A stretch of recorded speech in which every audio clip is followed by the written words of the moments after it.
The elites, the ultra wealthy, and covenant families, some government officials, scientists, right, and world leaders, they are more prepared for Jesus to come back than the church is.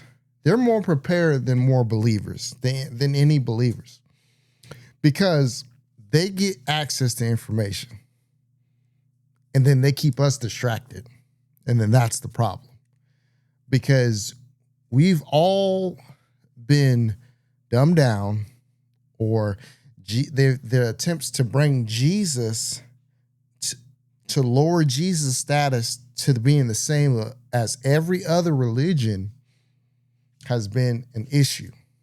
Yeah, because if you keep everybody distracted, entertained, constantly working, constantly trying to thrive in a broken system, because the system is broken, it just keeps us distracted. And why did I give the video a title of "It All Runs Together"? So why did I title the video that? And the reason why, because the information that I'm giving you guys in each episode, it all builds off the next thing. And the reason why I'm giving it to you like this is it is foundational, versus me jumping up and showing you a chart and saying this, all in one episode. I have to break it down because you got to know these things. And it's going to take a little time, you know? A lot of people know a lot of things. There's a lot of shout out to all the students out there, students of the word, the scholars and everything like that. I feel like we are literally watching the last days unfold in real time, which is crazy, right? Because technology and quantum computers and all these different stuff like that, everything is speeding up, and we got to get this information. So I just want you guys to be sure, or your foundation sure, so that when you're standing, you know what you're standing on. So as you begin to see all the different things like UFOs and other things from other dimensions and stuff, as this stuff gets crazier, you're going to be good. If I had one brick, right? If I had one brick and I put it in front of you, you would just see one brick. But if I had a lot of bricks and I formed a wall, then you would see the brick wall. Or if an artist took one paint stroke, right? If he just stroked the canvas, it was like one paint stroke, you'd be like, I don't know what he's painting. But as that artist begins to do hundreds, maybe 1,000 different paint strokes and different things like that, then you'll see the painting. So I just want to encourage you guys to get through the video, I'm trying to shorten these things down, but I don't want you guys, there's a difference between, the Bible speaks about, there's 10 virgins, right? The Bible speaks about 10 virgins, but only 5 of them, which is half of them, had the oil, which had the resources to actually make it to see the bridegroom, right?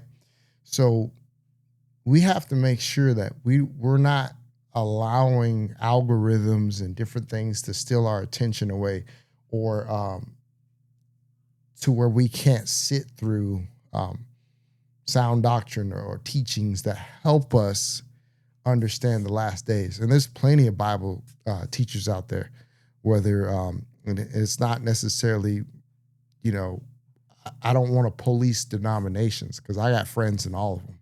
Baptist friends, Pentecostal, non-denomination, Christian, it don't matter, full gospel. Like, I love everybody, Church of God of Christ, it doesn't matter. But I just want us to know that how I'm trying to string these videos together, it all runs together. And I don't want us to miss it. And, I'm using the Bible. The algorithm is perfect for itching ears, right? The algorithm, it keeps us not being able to finish videos, whether it's a new cooking meal, whether it's the latest recipe on TikTok, or whether it's the latest police shooting or news this or car chasing video or whatever we're entertaining ourselves with. anime. I mean, I like anime. You know, I do agree. I like anime. I grew up Dragon Ball Z and all that stuff like that. People have their own opinions or whatever. I don't let anime get in my spirit, you know, and control me and, you know, turn me weird and stuff. But what I'm trying to say is we have to intentionally make time for God and his word. Okay. You got to intentionally make time to study and to read. Okay. Don't just rely on a little bit of time you get on Sunday, right? Yes, there's YouTube videos out here and there's plenty of us out here teaching and stuff like that. And that's cool too. You know, I encourage you to watch the videos, obviously, but get that time in the Word, man. Get that time in the secret room, in the on the threshing floor, in the secret place in the closet. You know, go on a fast. Do those things because you don't want to be misled. Okay, you don't want to follow the crowd either. You don't want to get out here and be messed up. So, just realized my computer's about to die. So on that note, gonna end the video. Don't want to miss that opportunity, so I'll put something up on the screen so that you guys can have time to accept Jesus as your Lord and Savior. Love y'all. And the other video is finished. Is finished. I will say that. And I just gotta edit it now. So love y'all.